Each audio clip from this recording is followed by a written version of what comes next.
ನಟಿ ರುಕ್ಮಿಣಿ ವಸಂತ AI video ಸೃಷ್ಟಿ ಕೇಸ್ಗೆ ಸಂಬಂಧಪಟ್ಟಂತೆ ಸೈಬರ್ ಕ್ರೈಂ ಪೊಲೀಸರಿಂದ ತನಿಖೆಯ ಪ್ರಕ್ರಿಯೆ ಚುರುಕುಗೊಳ್ತಾ ಇದೆ. 29 ಸೋಷಿಯಲ್ ಮೀಡಿಯಾ ಅಕೌಂಟ್ ವಿರುದ್ಧ ನಟಿ ದೂರನ್ನ ಕೊಟ್ಟಿದ್ರು.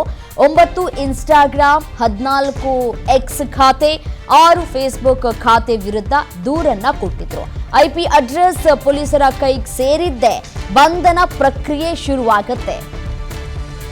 ಇನ್ಸ್ಟಾಗ್ರಾಮ್ ಇದೆ, ಫೇಸ್ಬುಕ್ ಇದೆ, ಮತ್ತೆ ಎಕ್ಸ್ ಖಾತೆ ಇದೆ ಅಂತ ಹೇಳಿ ಹೇಗೆ ಬೇಕಾದರೂ ಹಾಗೆ ದುರ್ಬಳಕೆ ಮಾಡಿಕೊಳ್ಳುವಂತಹ ದುರುಳರಿಗೆ ಸರಿಯಾದಂತಹ ಶಿಕ್ಷೆ ಆಗಬೇಕು. ಕಾನೂನಿನ ಮುಖಾಂತರವೇ ಹೋರಾಟವನ್ನು ಮಾಡಬೇಕು. ಈ ಹಿಂದೆ ರಮ್ಯಾ ಅವರಿಗೂ ಕೂಡ ಸಾಕಷ್ಟು ತೊಂದರೆ ಆಗಿತ್ತು. ಮತ್ತೆ ನಟ ದರ್ಶನ್ ಅವರ ಪತ್ನಿ ವಿಜಯಲಕ್ಷ್ಮಿ ಅವ್ರಿಗೂ ಕೂಡ ಬಾಯಿಗೆ ಬಂದಂಗೆ ಕಮೆಂಟ್ ಮಾಡುವಂತಹ ಕೆಲಸಗಳಾಗಿತ್ತು.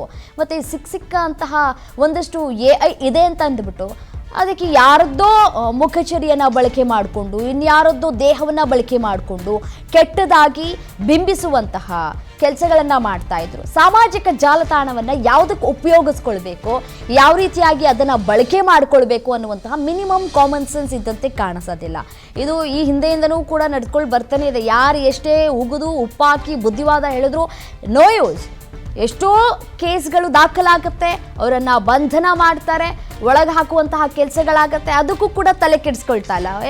ಒಳಗಡೆ ತಾನೇ ಹೋಗೋದು, ಆಚೆ ಬರೋದು ಅಂತ ಹೇಳಿ ಒಂದು ಮಾನಸಿಕ ಸ್ಥಿಮಿತವನ್ನು ಕಳ್ಕೊಂಡು ಒಂದು ಕಡೆ ಡಿಸೈಡ್ ಆಗಿಬಿಟ್ಟಿದ್ದಾರೆ ಅಂತ ಕಾಣಿಸುತ್ತೆ. ಸೊ ಹಾಗಾಗಿ ಬಾಯಿಗೆ ಬಂದಂಗೆ ಕಮೆಂಟ್ ಮಾಡೋದು, ಹೇಗೆ ಬೇಕೋ ಹಾಗೆ ಡೀಪ್ ಫೇಕ್ ಕ್ರಿಯೇಟ್ ಮಾಡೋದು.